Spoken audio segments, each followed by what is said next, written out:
अस्सलाम वालेकुम, welcome back to my channel Yes Academy. तो आज मैं आपके साथ क्लास 11 की उर्दू की बुक की पीडीएफ शेयर करने वाली हूँ। बहुत सारे बच्चे जो है वो कंफ्यूज हो रहे थे कि कौन सी उर्दू की बुक आएगी, उसका क्या इंडेक्स होगा। तो आज हम उर्दू की बुक को बहुत ही डिटेल से डिस्कस करने वाले हैं। काइंडली वीडियोस को पूरा देखा करें ताकि आपको मेन बात भी समझ आती जाए। 5 मिनट की स्किप से आपका अपना ही लॉस है, तो काइंडली वीडियोस को पूरा देखा करें। आज हम इसके अंदर डिस्कस करने वाले हैं कि बुक जो है वो फ्री पीडीएफ कहाँ से मिलने वाला है और इस बुक के अंदर क्या चेंजेस की गई हैं, कौन सी चेंजेस जो है वो हमारे लिए अच्छी हैं। और अब हमने देखना है कि इस बुक के जो भी चैप्टर्स हैं वो कौन कौन से ज्यादा इंपॉर्टेंट हैं, क्योंकि काफी बड़ा इंडेक्स है। अभी मैं आपको यहाँ पे शो कराती हूँ। ये आपकी उर्दू की नई बुक है क्लास 11 की। इसका पीडीएफ मैं लिंक डिस्क्रिप्शन में दे दूंगी और इस तरह से ये आपका जो है वो सारा स्टार्ट है बुक का, ठीक है। और अब मैं आपको यहाँ पेज नंबर 9 पीडीएफ का हमारे पास जो है वो इंडेक्स शुरू हो रहा है, ठीक है। बुक्स बहुत ज्यादा महंगी हो चुकी हैं और ये वाली बुक भी अच्छी खासी महंगी है। पहले उर्दू की बुक बहुत ज्यादा सस्ती मिलती थी, लेकिन अब जो नया कोर्स आ रहा है, फर्स्ट ऑफ ऑल मार्केट में काफी ज्यादा बुक शॉर्ट है और बच्चों को नहीं मिल पा रही है। सेकंड हैंड तो आपको मिल ही नहीं सकती, क्योंकि सेकंड हैंड कोर्स मिल ही नहीं सकता, क्योंकि इसी साल जो है वो बुक्स आना स्टार्ट हुई हैं। तो obviously second hand next year मिल सकता है, लेकिन इस साल जो है आपको नई बुक्स ही खरीदनी पड़ेंगी और नई बुक्स की प्राइसेस बहुत ज्यादा हाई है। तो कोशिश करेंगे जिन बुक्स की पीडीएफ आपको मिल रही है आप उसी से तैयारी करें, क्योंकि उर्दू के अंदर ज्यादातर आपको चैप्टर्स वगैरह ही समझने होते हैं, रीड करने होते हैं। काफी ज्यादा बुक का काम नहीं होता। फिजिक्स वगैरह के अंदर तो हमें न्यूमेरिकल्स के लिए बुक्स चाहिए ही चाहिए होती हैं हार्ड कॉपी के अंदर, ठीक है। लेकिन उर्दू वगैरह का हमारा काम चल सकता है पीडीएफ से। तो काइंडली पीडीएफ से पढ़ना स्टार्ट कर दें, क्योंकि यूनिवर्सिटी लेवल पे आपको पीडीएफ से ही मोस्टली चीजें पढ़ना पड़ेंगी। काफी सारी फाइल्स वगैरह हमारे फोन में होती है, हर चीज आप हार्ड पेपर पे हार्ड कॉपी में नहीं मिल सकती, ठीक है।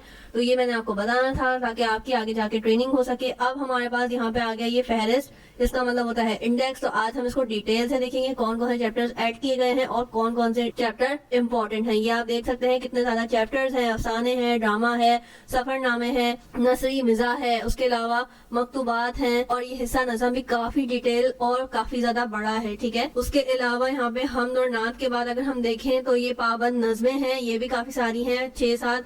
उसके अलावा रुबायात हैं, उसके अलावा कताआत हैं, उसके अलावा यहाँ पे शेरी मिजाह है, कौमी नगमा है, आजाद नज़में भी 2 हैं हमारे पास। और ये आप देख सकते हैं कि गजलियात का अच्छा खासा बड़ा पोर्शन हमारे पास मौजूद है। अब अगर आपने इनमें से 4-5 जो हमारे पास गजल के शायर हैं उनको अगर आपने नहीं पढ़ा तो इसका मतलब आपने गजल पढ़ी ही नहीं। तो मैं आपको यहाँ पे बताने वाली हूँ कि जो 4 मेन है आपके गजलियात के वो तो आपने पढ़ने ही पढ़ने हैं, क्योंकि नई बुक है तो आप लोगों को इस तरह से खास तौर पे फाइबर वगैरह की गाइड नहीं होगी। तो मैं आपको यहाँ पे अभी बताने वाली हूँ साल के स्टार्ट में ही कि कौन से चैप्टर इंपॉर्टेंट हैं। अब चलते हैं स्टार्ट से कि आपने कौन कौन से चैप्टर्स वगैरह देखने हैं, ठीक है। अब जो मजमून है ये तो आपने मोस्टली पूरे ही करने हैं, ठीक है। अब हम डिस्कस करेंगे कि हमारे लिए कौन से चैप्टर बहुत ज्यादा इंपॉर्टेंट है, यानी कि कौन से चैप्टर पे हमें ज्यादा फोकस करना है। कंप्लीट तो हमने पूरा चैप्टर पूरा सिलेबस ही करना है, लेकिन जो मोस्ट इंपॉर्टेंट या मोस्ट फेवरेट कहे जाते हैं वो मैं आपको अभी से बता देती हूँ ताकि आप लोगों को आगे जाके परेशानी ना हो। पहले मज़ामीन की बात कर लें। मज़ामीन और मुसन्निफीन ये दोनों बहुत ही ज्यादा इंपॉर्टेंट चीजें हैं, यानी कि मज़ामीन भी आपने करने हैं और जो मुसन्निफीन है उनके बारे में भी अच्छे से पढ़ के जाना है, ठीक है।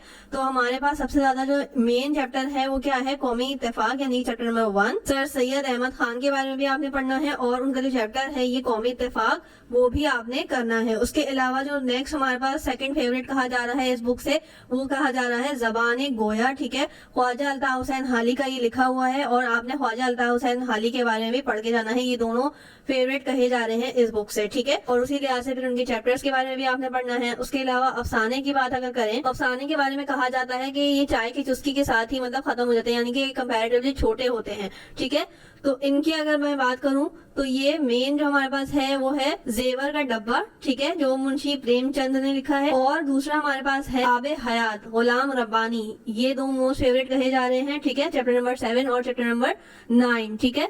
ये दोनों आपके लिए मोस्ट फेवरेट कहे जा रहे हैं। बाकी आपने याद सारा कुछ करना है। मैं आपको अभी बता रही हूँ कि इस कंडीशन पे, इस लेवल पे आपको इस बुक से कुछ चीजें जो हैं वो होती हैं फेवरेट, तो वो कही जा रही हैं, लेकिन आपने करना पूरा है और इसको खास तौर पे ज्यादा अच्छे से करना है, ठीक है। हम भी यहाँ पे पॉसिबिलिटीज बता रहे होते हैं, हमें भी आगे 100% श्योरिटी नहीं होती, लेकिन जो भी हमारे पास 89% हमारे पास जो भी चीजें आ रही होती हैं सोर्सेज से, तो हम पॉसिबिलिटीज बता रहे होते हैं, ठीक है। इसके अलावा ड्रामे हैं और सफरनामे हैं, तो ये भी आपने करने हैं। ड्रामे में बेगम की बिल्ली काफी ज्यादा फेवरेट कहा जा रहा है और सफरनामे में मलका बिल्किस का महल। ठीक है, तो ये दोनों कहे जा रहे हैं फेवरेट कंपैरेटिवली, लेकिन आपने करने और पढ़ने दोनों है, आपको उनके स्टोरीज के बारे में मालूम होना जरूरी है। ठीक है, नसरी मिर्जा में हमारे पास ख्वामखा की लड़ाई, शौकत थानवी बहुत ही ज्यादा फेमस शख्सियत है, इनके बारे में पढ़ना है। और उनका जो लिखा हुआ मिजा है, यानी कि जो चैप्टर आपकी बुक में शामिल किया गया है ख्वामखा की, तो ये आपने जो है याद करना है। ठीक है, पढ़ना है, इसको ज्यादा टाइम देना है। और नेक्स्ट फेवरेट जो कहा जा रहा है इस बुक से वो है एक वसत बीमार। ठीक है, कहावत भी है एक अनार और 100 बीमार, लेकिन यहाँ पे हमारे पास एक अनार वो 7 बीमार, इस तरह का ये हमारे पास मिजा तैयार किया गया है इस बुक के अंदर। और उसके जो राइटर हैं वो है इब्ने इंशा। ठीक है, मिजा में बहुत बड़ा नाम है इनका, तो आपने इब्ने इंशा को भी पढ़ना है और शौकत थानवी को भी अच्छे से पढ़ के जाना है। ये फेवरेट कहे जा रहे हैं अब तक। और मकतूबात के अंदर हमारे पास जो फेवरेट कहे जा रहे हैं वो मिर्जा असदुल्लाह खान गालिब, इनका कहा जा रहा है कि काफी ज्यादा इंपॉर्टेंट चैप्टर है। जो इनके जो है वो खत काफी ज्यादा गालिब के खत मशहूर हैं और काफी खासतौर पे फर्स्ट ईयर वगैरह की बुक के अंदर शामिल किए गए हैं। तो इस बार हमारे पास जो चैप्टर बुक में शामिल किया गया है बनाम मीर मेहदी मजरू, यानी अपने दोस्त को खत लिखा था, बनाम कहते हैं जिसको लिखना है। ठीक है, ये उन्होंने लिखा था, मीर मेहदी मजरू उनके दोस्त थे, उनको ये खत लिखा था, तो ये खत आपकी बुक में शामिल किया गया है मिर्जा असदुल्लाह खान गालिब। और सेकंड फेवरेट कहे जा रहे हैं डॉक्टर सर अल्लामा मोहम्मद इकबाल, यानी कि खान मोहम्मद नियाजुद्दीन के नाम। ठीक है, दोनों जो है वो खतूत काफी ज्यादा फेवरेट कहे जा रहे हैं, तो ये आपने देखने हैं। करना तो आपने सारा ही है, लेकिन इन दोनों को मोस्ट फेवरेट कहा जा रहा है मकतूबात में से, तो आपने इनको ज्यादा अच्छे से करना है। उसके अलावा हमारे पास हिस्सा नज़म में हमारे पास जो आ जाता है वो हमद और नात, तो आपने पूरी करनी है। ठीक है, इसमें कोई चॉइस नहीं है आपके पास। अब पाबंद नज़मों की बात करें तो यहाँ पे हमारे पास है दास्तान तैयारी में बाग की। ठीक है, ये मीर हसन की नज्म है, ये आपने करनी है। उसके अलावा चुकी दाद ख्वाजा अल्ताफ हुसैन हाली का जो लिखी हुई नज्म है वो भी आपने करनी है। और मर्द मुसलमान डॉक्टर सर अल्लामा मोहम्मद इकबाल, ये तीनों काफी ज्यादा फेवरेट कहे जा रहे हैं इस नज्म के पोर्शन से, और इनकी नज्में भी काफी ज्यादा इंपॉर्टेंट हैं, तो आपने ये भी अच्छे से करनी है। रुबायात को देखते हैं, रुबायात में हमारे पास है मीर अनीस और सादिक दहलवी, ये दोनों फेवरेट कहे जा रहे हैं, इनकी जो है रुबायात आपने करनी है, इनके बारे में करना है। ठीक है, क़ताआत में आपने दोनों ही करने हैं, तनबा तकदीर और महक, ये दोनों ही आपने करने हैं। ठीक है, क़ताआत आपने दोनों पढ़ने हैं, याद नहीं करने होते, ये मोस्टली जो है वो पढ़ने से ही समझ आ जाता है, तो आपने इसके कॉन्सेप्ट अच्छे से करने हैं बस। अब शेरी मिज़ा भी एक ही है, ये भी आपने पूरा करना। कौमी नामा ये भी जो है वो एक ही है, तो ये भी आपने पूरा करना है। उसके अलावा आजाद नज्म, ये दोनों जो है वो आपने पूरे ही करने हैं, क्योंकि एक दो ही हैं, इनमें ज्यादा चॉइस नहीं होती। अब गजलियात का काफी ज्यादा बड़ा पोर्शन है और गजलियात बहुत ज्यादा मेन पार्ट होती हैं आपके पेपर का भी, तो इनमें से मैं आपको बता देती हूँ कि जो मोस्ट फेवरेट कही जा रही है अब तक और जिनकी आने के चांसेस बहुत ज्यादा है अंदर इस पोर्शन के अंदर। अगर मैं आपको बताऊं तो कौन से इंपॉर्टेंट है, मेन सबसे ज्यादा हमारे पास ये ख्वाजा मीर दर्द की गजल जो है वो बहुत ज्यादा इंपॉर्टेंट है।